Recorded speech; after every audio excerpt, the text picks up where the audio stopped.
लूका 8 वचन 4 से हम सब पढ़ेंगे, आप ध्यान से सुने। जब बड़ी भीड़ इकट्ठी हुई और नगर नगर के लोग उसके पास चले आते थे, तो उसने दृष्टांत में कहा। क्या कहा? वचन 5 में लिखा है, प्रभु ने कहा, एक बोने वाला बीज बोने निकला। लोग भीड़ की भीड़ यीशु के पास आ रही है। प्रभु इस भीड़ को देख करके एक उदाहरण देने लगे, एक दृष्टांत बता रहे थे आपके लिए, और कह रहे थे कि एक बोने वाला बीज बोने निकला।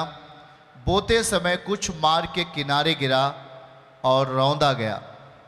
आकाश के पक्षियों ने उसे चुग लिया। आकाश के पक्षियों ने उसे चुग लिया। वचन 6 में पढ़े, कुछ चट्टान पर गिरा और वो उपजा, परंतु तरी ना मिलने से, उस बीज को तराई ना मिलने से वह बीज सूख गया। वचन 7 को पढ़े, कुछ झाड़ियों में गिरा।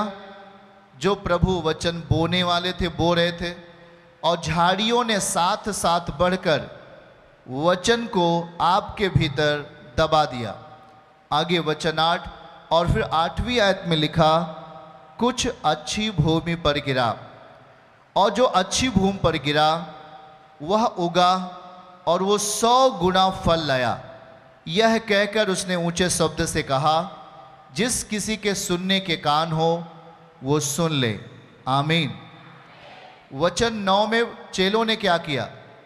चेलों ने कहा, प्रभु ये बातें हमारी समझ में नहीं आ रही हैं, आप हमें समझा दीजिए। 10 से हम पढ़ें, प्रभु उनको इस बात को समझाने लगा और कहा, तुमको परमेश्वर के राज्य की भेदों की समझ दी गई है, पर और व्यक्तियों को यह समझ नहीं दी गई है। पर देखो मैं क्या कह रहा हूँ। उन्होंने समझाते हुए कहा, वचन 11 में, और आगे आइए तो उसने कहा, बीज तो परमेश्वर का वचन है। बीज क्या है? जरा ध्यान पूर्वक सुनिए। जो बीज है परमेश्वर का वचन है, ऐसा प्रभु समझाया और कहा कि मार्ग के किनारे के वे हैं जिन्होंने वचन को सुना, जिन्होंने वचन को सुना, जिन्होंने वचन को सुना। तब शैतान आकर उनके मन से बीज को उठा ले जाता है, वचन को उठा ले जाता है, कि कहीं ऐसा ना हो कि वह व्यक्ति, वह भाई, वह बहन प्रभु के वचन पर विश्वास करके उद्धार ना पा जाए। इसलिए शैतान उनके मन से वचन उठा ले जाता है।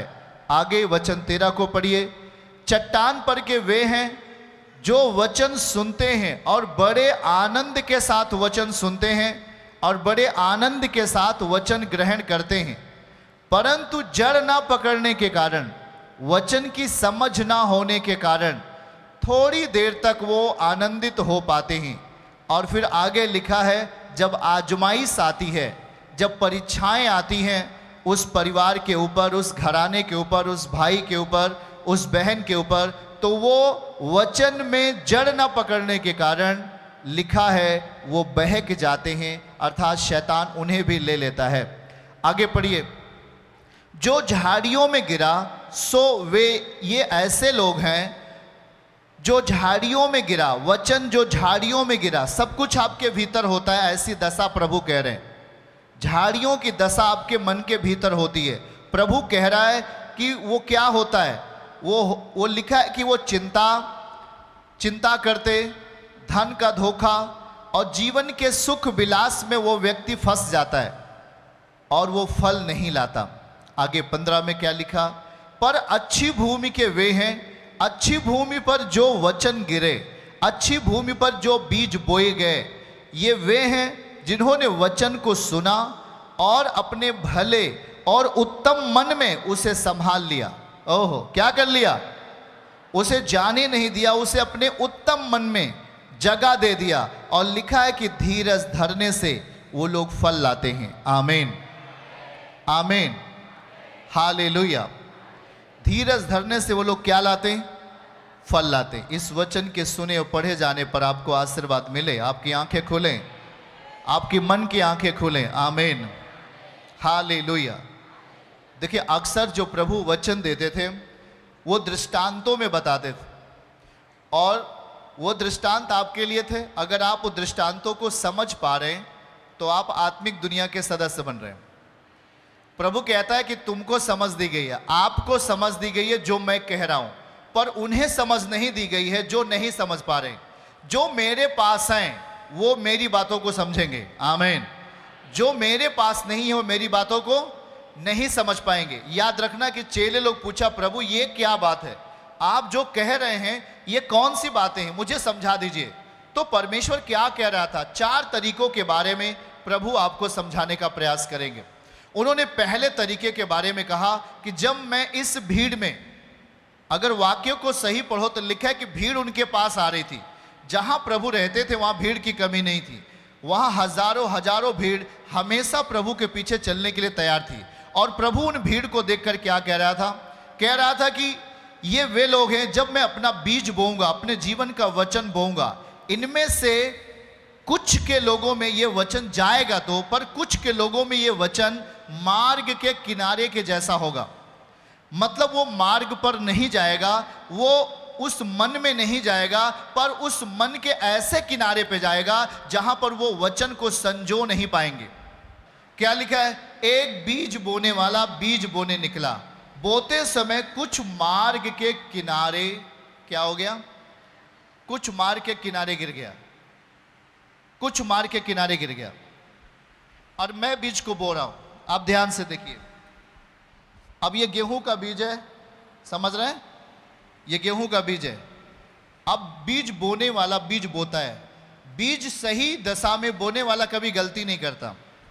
जो बीज बो रहा है वो यीशु मसीह है, पर ग्रहण करने वाले के दशा के बारे में इधर लिखा गया। जरा ध्यान से समझिएगा, सुन रहे क्या आप। अब दृष्टांत के आधार पर प्रभु क्या कह रहे हैं कि एक बोने वाला बीज बोने निकला, कुछ मार्ग के किनारे गिरे। बोने वाला जब बीज बोने निकलेगा तो कुछ मार के, मान लो हमको इधर बोना है, ठीक है, इधर बो रहे हो, लेकिन कुछ इंसान एक जगह नहीं है, उधर भी खड़ा है, इधर भी बैठा, उधर भी बैठा, उधर भी बैठा, उधर भी बैठा है, बैठा है कि नहीं बैठा। अब बोने वाला सही रीत से बो रहा है, पर कुछ मार के क्या हो गए, किनारे आ गए। अब ये कुछ मार के किनारे आ गए इधर, हाँ अब इधर दिखाओ, ये कुछ मार के किनारे आ गए, पर कुछ अच्छी भूमि पर गए। सुन रहे क्या आप। लेकिन जो कुछ मार के किनारे आ गए, उनको लिखा है कि पक्षियों ने उसे चुग लिया। जो मार्ग पर गए, जो सही दशा पर गए, वहां मिट्टी थी और मिट्टी ने उसे अपने अंदर ले लिया, सही है।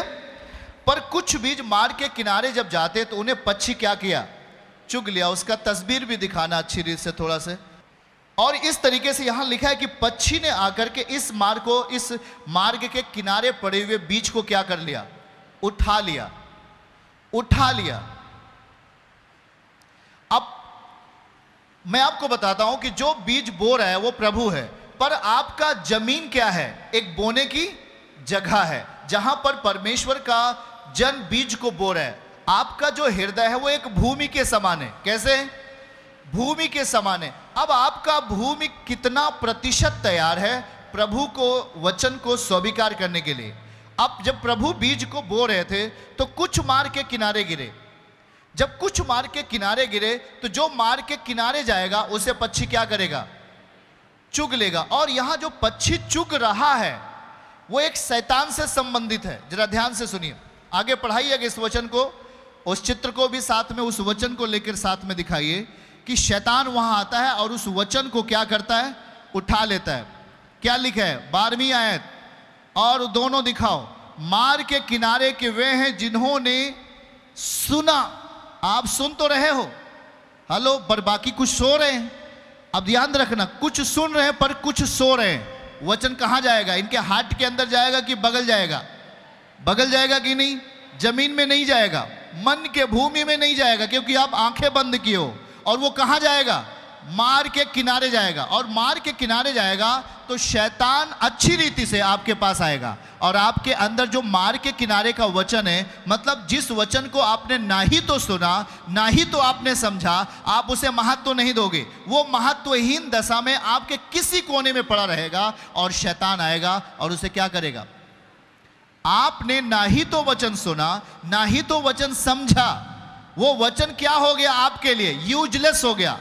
था तो बहुत ताकतवर, मुर्दों को जिंदा कर सकता है, लेकिन आपने उस वचन के प्रति आपने क्या दिखाया? आपने उस वचन के प्रति अपनी सत्यनिष्ठा प्रकट नहीं की, आपने उस वचन के प्रति अपना समर्पण प्रकट नहीं किया, आपने उस वचन के प्रति गंभीरता नहीं दिखाई, आपने उस वचन के प्रति अपने आप को एकाग्र नहीं किया, और इसलिए वो मार्ग पर तो नहीं गया, मार्ग के किसी कोने में चला गया, आलतू फालतू जगह पर।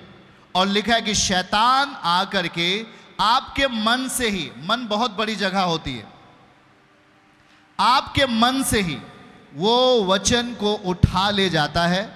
कहीं ऐसा ना हो कि आप उस वचन पर भरोसा करके आप बीमारी से छूट जाओ, आप उस वचन पर विश्वास करके आप उद्धार पा जाओ, आप शक्ति और सामर्थ्य से भर जाओ। शैतान सोचता है कहीं ऐसा ना हो।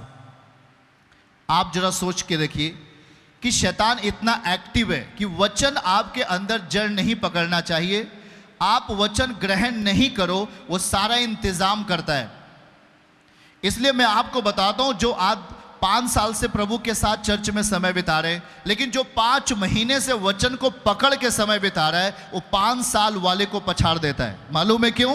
क्योंकि जो उसके जीवन में बोया गया, जिस चर्च में वो जाता है, जिसकी सुनता है, जिस अगुवे की सुनता है, उसके द्वारा उसने जो वचन को गंभीरता से ग्रहण किया और बड़े ही उस वचन के लिए अपने हार्ट के अंदर जगह तैयार किया, मैं कहता हूं कि वो 5 साल वाले को 5 महीने वाला फेल करने जा रहा है यीशु के नाम में। याद रखना, क्यों? क्योंकि आप इधर आए और आप सो रहे हो। प्रभु तो वचन बोल रहे पर आप सो रहे हो।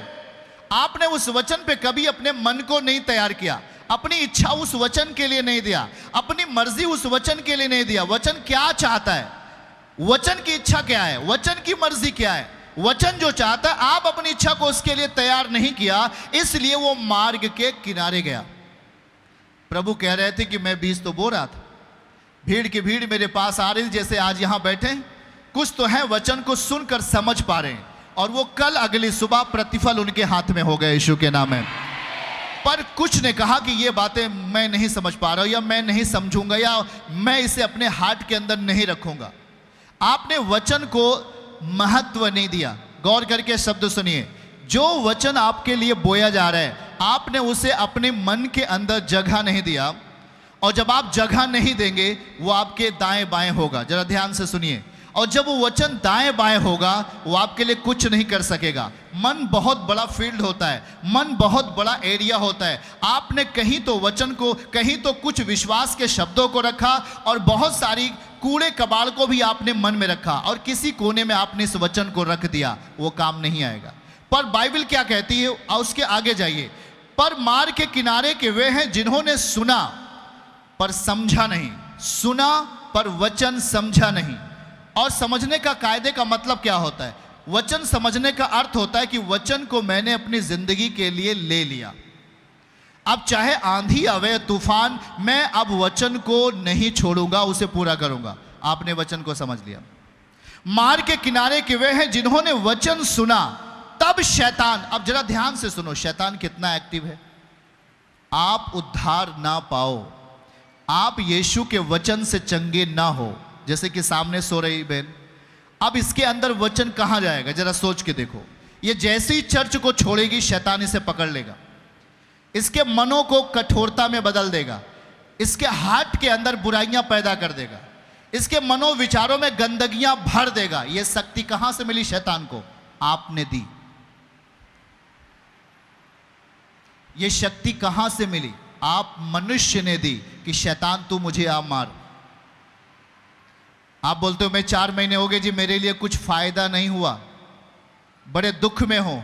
आपने अपनी बातों को बड़ी सफाई से दूसरों के सामने कह दिया, आपने अपनी ओर कभी ध्यान नहीं दिया कि जब मैं चर्च में बैठा था, चर्च में बैठी थी और वचन प्रचार किया जा रहा था, मैं अच्छी नींद में था। और जब आप नींद में जाते हो तो आप सांसारिक दुनिया में मिल जाते हो। अब याद रखो कि वचन भीड़ को देख करके प्रभु इस बात को कह रहे थे, क्योंकि प्रभु को मालूम है कि इसमें कुछ लोग हैं जो वचन को नहीं सुन पा रहे हैं, और वो मार्ग के किनारे जा रहा है। और जो चीजें आपके अंदर वेस्ट होगा, उसे क्या करेगा? आपने वेस्ट कैसे होता है? आपने उसके प्रति, अभी आपके सामने अच्छा खाना दे दिया जाए, और आज अच्छे खाने को दे दिया जाए, और आप खाने को खाया, कुछ उसे छोड़ दिया, बेहतरीन खाना था, आपने उसे छोड़ दिया, वेस्ट हो गया, आपने कुत्ते को दे दिया, कहीं जाकर के फेंक दिया, ये आपके लिए ठीक नहीं है। लेकिन जो भूखा है, जो एक एक दाने के लिए भूखा है, वो आपके बचे हुए खाने को एक दाना भी नहीं छोड़ेगा, जो आपने छोड़ा है उसे वो खा जाएगा। सही है कि नहीं? इच्छा आपने किसके प्रति रखी? आप भूखे होते तो आप खाने को खाते। अगर आपको ज़रूरत है कि मुझे प्रभु चंगा करे, आपको ज़रूरत है कि प्रभु मेरे घर को बना दे, आपको ज़रूरत है कि आपका बेटा बेटी एक बड़े नौकरी में चला जाए, एक बड़े बिजनेस में चला जाए, तो जागते रहने की इच्छा आप में होनी चाहिए, पाने की इच्छा आप में होनी चाहिए, परमेश्वर की सुनने की इच्छा आप में होनी चाहिए। बाकी काम प्रभु आपके लिए करने जा रहा है। चर्च की सभी प्रार्थनाओं को और परमेश्वर के दास के द्वारा टीचिंग सुनने के लिए और अपडेट्स को जानने के लिए हमारे इस चैनल को सब्सक्राइब करें और साथ में बेल आइकन को जरूर दबाएं, ताकि जब भी लाइव प्रार्थना हो तो सबसे पहले आप देख सकें।